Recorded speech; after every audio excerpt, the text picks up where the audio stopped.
Hey everyone, welcome to this video on Pagination, events, event loop, application lifecycle, and more. We'll be covering some key programming concepts along with practical code examples. If you are new here, don't forget to like, share, and subscribe to stay updated with more technical content. Let's dive in.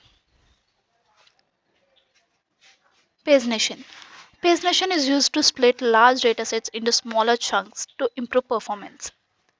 MongoDB provides the start, skip, and limit methods for pagination.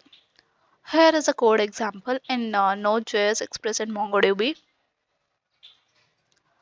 Skip page minus a limit. This skips record based on the page number. Um, and limit is a function which limits the number of records fetched per page. This helps load only the required data and improves efficiency.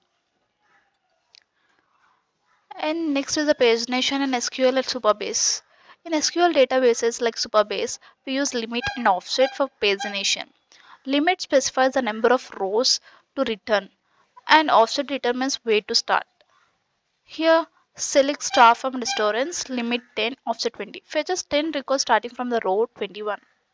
Limit 10 fetches only 10 rows, and offset 20 skips the first 20 rows and starts from the 21st row. Events in JavaScript. Events are actions that occur in a web page like clicks, key presses, or API responses.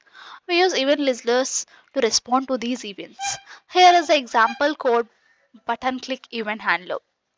In this, add event listener waits for the user to click the button and then returns the function.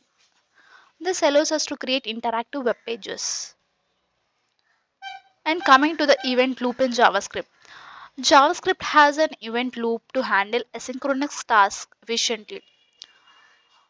Coming to the explanation of the code, the event loop ensures that the set timeout function runs only after the synchronous code finishes execution. Even though the timeout is 0, it still gets delayed because the JavaScript execution stack is first completed.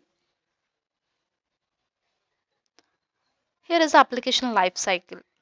In React components, components follow a lifecycle called mounting, then updating, and unmounting. We use effect to handle these phases. Here is the lifecycle code in React. Here use effect runs once when the component mounts. The React function inside use effects runs when the component unmounts. Hooks. Hooks let functional components have state and lifecycle methods. The useState hook allows us to manage state in React. Here is the example code. UseState 0 initialize the count state with 0. Clicking the button updates the count using setCount. Next comes to triggers. Triggers are the automatic actions in databases that execute when a specific database event occurs. Here is a trigger explanation and the code. Like whenever a record is updated, the updated at column is set to the current timestamp.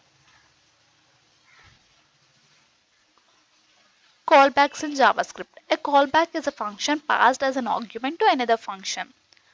Uh, function Greek has a one function. Here callback is called. Here callback means say by function is sent is an argument to the Greek function. Say by is passed as callback and runs after the greet. Register and unregister event listeners.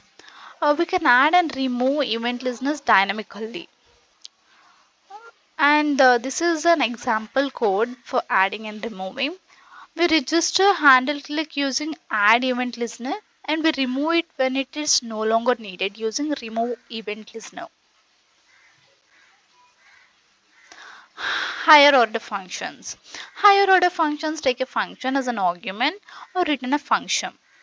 Here is the explanation of the code. Multiply by 2 returns a new function that multiplies a number by 2. Next comes to success and failure callbacks. We handle successful and failed API requests using then and catch functions. Here is an example code. Here then runs the success and catch runs on failure. Here is a final conclusion. We covered key concepts like pagination, event handling, lifecycle methods, triggers, callbacks, and more. Keep practicing and implementing this in your real world projects. If this video is helpful, please like, share, and subscribe. See you in the next one.